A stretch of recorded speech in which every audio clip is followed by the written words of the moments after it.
The Hail Mary catch heard round the world, and then after he made the catch, here's what he said about it. You know, in basketball terminology, that's what they call this. You know, when somebody get dunked on. But it was on 3 people. Yep. It was you know, they were in position. It was just a better catch by eye.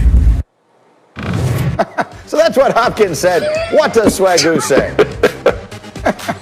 Hey, I need the camera to pan into me, and I need everybody to recognize that I'm the guy that negotiated my own contract. I'm the guy that decided to come to Arizona and put Kyler Murray in the MVP conversation. I'm that guy. I'm the guy that Bill O'Brien thought he would be better without. That's me. I'm that person. I'm the one that caught that touchdown. That's what D-Hop is saying, G. Nobody should ever get rid of me. I'm that dude, man. That's exactly right. And I love it's me, myself, and in his case, it's most definitely I. All right, the next one is a story that didn't get a lot of attention, Marcus, but this is a good one.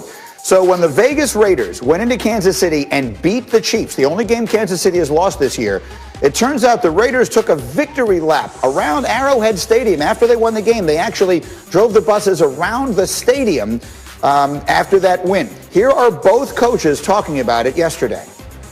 Well, listen, they won the game, so they can do anything they want to do. They end up winning the game. That's not our style, but we'll get ourselves back, ready to play, and that's where we're at. And you can find a smart aleck bus driver in Kansas City who made some snide comments when we got on the bus. Maybe that's why we drove around the stadium, just to tick him off. You know, this is ridiculous. Next question. Marcus, that's what they said. What does Swagoo say? You know what? We came in here. This is what John Gruden is saying to the reporter. We came in here. We won the damn game. And we wanted to leave peacefully. We wanted to leave with our win and just get back to Vegas. But the bottom line is when we got on the bus driver thought he played for the Kansas City Chiefs too. And he was hot. So, gee, we made him take a lap around the stadium to get that bad energy off before we got to the airport. That's all it was. It was just a cooling off period for everybody that think they play for the Kansas City Chiefs in Kansas City. I love it. By the way, the rivalry between Gruden and Reed goes back a really long way to when they were on the same staff in Green Bay. We'll have more to say about that later. Okay, it's one ridiculous. More. Lamar Jackson and the Ravens. They were upset by the Patriots, and he was upset afterwards. This was Lamar. We ticked off. You know, don't nobody like losing. I know none of you guys will like losing, you know, especially when we know we got a lot of talent on our team. We just got to regroup. That's what Lamar says. What does Swagoo say? Gee, I had to go back to a Chappelle skit when he said, when keeping it real goes wrong. Listen, this is the bottom line what Lamar Jackson saying. We supposed to be the bullies on the block. We the ones that talk about big trust and going downhill. And we can't do that right now, and we couldn't do it against the New England Patriots. The problem is that Lamar needs some more people around him. And last week he told us, everybody knows the plays, everybody know what the hell we doing.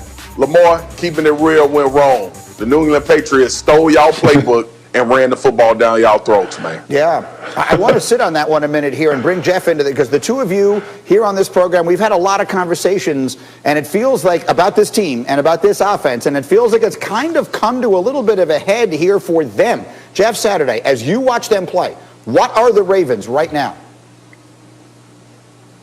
Bad on offense. I mean, listen, you looked at, you started the whole segment with I made that catch. D-Hop makes this catch. Like, who is Lamar's I guy? He ain't got an I guy, right? He's got nobody. I mean, listen, the first play of the game, Greedy, his receiver, Brown, got pushed out of bounds by the freaking DB. Pushed out of bounds. How does that happen? I mean, talk about being physical. They took my guy and threw him out the club on the first play of the game. That's absolutely embarrassing.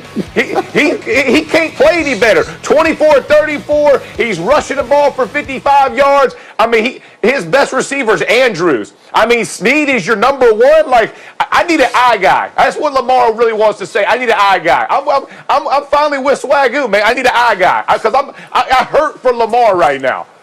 I want to do more on this team as we continue because I think it really is interesting. But now let's talk about the team that beat them on Sunday night, the ones that threw them out of that club. Here was Cam Newton after that win Sunday night on still believing the Patriots are close. I'm not going to sit up here and say I'm a prophet. I'm not going to sit up here and say I told you so. I'm not going to sit up here and rant and rave. But I've always believed and still do believe that we were close, and I do believe that, it only takes one. The coach said it best. We are a good enough team to be better than what our record kind of displays. And, we're just finding that out. All right, so he has been saying that and a lot of other things. Greg McElroy, as you hear him talking and you watch him playing, what do you think? Well, there's a forward stance right now that is really appropriate as it pertains to the Patriots and more specifically Cam Newton. Talk less, smile more. That's Hamilton, of course. And if you really look at the Patriots, you would think, based on how they're talking the last couple weeks, that they're in the driver's seat in the NFC East. They're not. They're 4-5. They're several games back from the Buffalo Bills and even the Miami Dolphins. They're 5 games back of the Pittsburgh Steelers. And we are just a few weeks removed from arguably the worst performance of Cam Newton's career. I mean, we are talking about a Patriots team that needed to erase a 10-point fourth quarter deficit to the 0-8 New York Jets. Yeah, was Sunday's game against the Ravens a good game, a good win? Yes, absolutely. Quit talking. Until you get to the point in which you guys are quite literally dominating the conversation, then you could talk. Your passing offense is atrocious. You're 29th in all of the NFL right now in regards to passing yards per game. Guess who's 30 points better than you throwing the football right now? The Chicago Bears. Let that sink in. Talk less, smile more, and talk to me in a couple weeks when you guys are actually in contention of achieving something. Wow, that was something of a jolt there to be behind the Bears after watching them last night. Marcus, what do you think? Are the Patriots, for all the talking, whether they say anything or they don't, are the Patriots able to make a playoff push in the second half? Hell no. G, let's be honest. Look, they beat the Ravens, and everybody's excited, but we know what's wrong with this team. And we can go back through the records and talk about how they lost to Seattle. Well, we finding out Seattle can't guard no damn body in the NFL. So you're supposed to score on them. To Greg's point, last week you had to have a miracle. You had to have an epic comeback to beat the New York Jets. G, you know all about that. I'm not even going to keep elaborating on that. So when you look at the New England Patriots, yes, it was a good deal for them to get back to a winning way and to beat the Baltimore Ravens, who everybody perceives as one of the top teams in the league. I don't want to downplay or down talk that at all. But nothing about that game told us the New England Patriots turned a corner or they were becoming some powerhouse team in the AFC that was going to make a playoff push and win a Super Bowl. Like that is not a part of their future. And let's just be honest, that's the way it's going to go the rest of the way.